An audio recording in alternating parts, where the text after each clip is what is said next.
G20 देशों के शिखर सम्मेलन में शामिल होने के लिए दिल्ली आए कई नेता महात्मा गांधी को श्रद्धांजलि देने के लिए रविवार को राजघाट पहुंचे। रविवार की सुबह रुक रुक कर बारिश हो रही थी। इसके बाद भी संयुक्त राष्ट्र के महासचिव एंटोनियो गुटेरेस, बांग्लादेश की प्रधानमंत्री शेख हसीना और कई अन्य नेता राजघाट पर नजर आए। इन नेताओं में अमेरिकी राष्ट्रपति जो बाइडन, ब्रितानी पीएम ऋषि सुनक और ऑस्ट्रेलिया के प्रधानमंत्री एंथनी अल्बनीज और तुर्की के राष्ट्रपति रेचेप तैयब एर्दोआन भी शामिल थे। इनके साथ साथ तमाम दूसरे देशों के नेता भी दिल्ली पहुंचे। हालांकि इन नेताओं में सऊदी अरब के क्राउन प्रिंस मोहम्मद बिन सलमान शामिल नहीं थे, जबकि वो सम्मेलन में हिस्सा लेने के लिए शनिवार को ही दिल्ली पहुंच चुके थे। ऐसे में कई लोग ये जानना चाहते हैं कि सऊदी प्रिंस के राजघाट पर ना होने की क्या कोई खास वजह थी।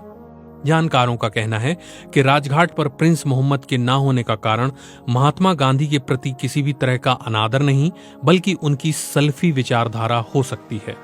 जामिया मिलिया इस्लामिया के Zakir Hussain institute of Islamic studies के पूर्व निदेशक प्रोफेसर अख्तरुल वासे कहते हैं, सल्फी यानी जिन्हें अहले हदीस कहते हैं, वो किसी भी तरह की समाधि या मजार पर नहीं जाते हैं।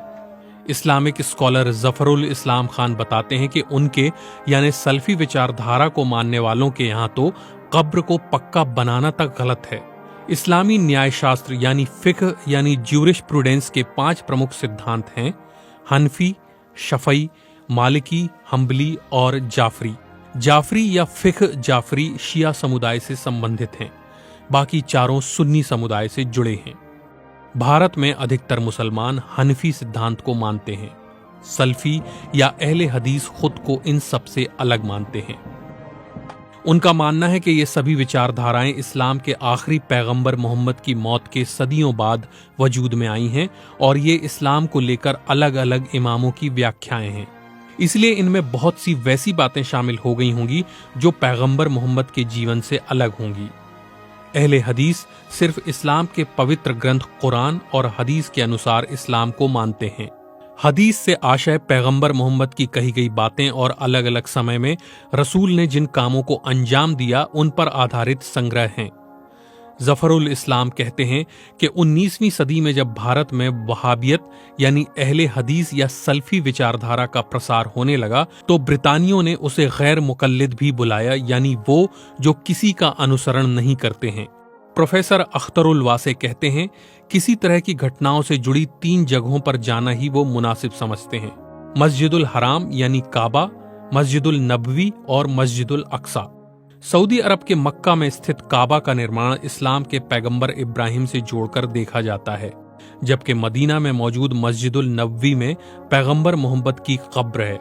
मस्जिद अक्सा यरूशलेम में है और मुसलमान ये मानते हैं कि पैगंबर यहीं से अपने जीवन काल में जन्नत को गए थे। मदीना में मौजूद पैगंबर मोहम्मद की कब्र को भी पक्का नहीं किया गया है और चारों तरफ से घेर दिया गया। मक्का और मदीना में रसूल के परिवार के लोगों और साथियों की कब्रों तक को मिटा दिया गया है, क्योंकि सल्फी विचारधारा में इस पर सख्ती से मनाही है। प्रोफेसर वासे कहते हैं कि आपने गौर किया होगा कि तुर्की के राष्ट्रपति रेचेप तैयब एर्दोआन राजघाट गए थे। वो हनफी विचारधारा से ताल्लुक रखते हैं। अरब मुल्कों और इस्लामिक देशों के बीच तनाव और प्रतिस्पर्धा की बड़ी वजहों में एक वजह अलग अलग देशों में इस्लाम की अलग अलग विचारधाराओं के अपनाने की भी रही है। जैसे सऊदी अरब और ईरान के बीच दशकों तक चला तनाव जो अब जाकर कम हुआ है और दोनों के बीच फिर से राजनयिक संबंध स्थापित हुए हैं।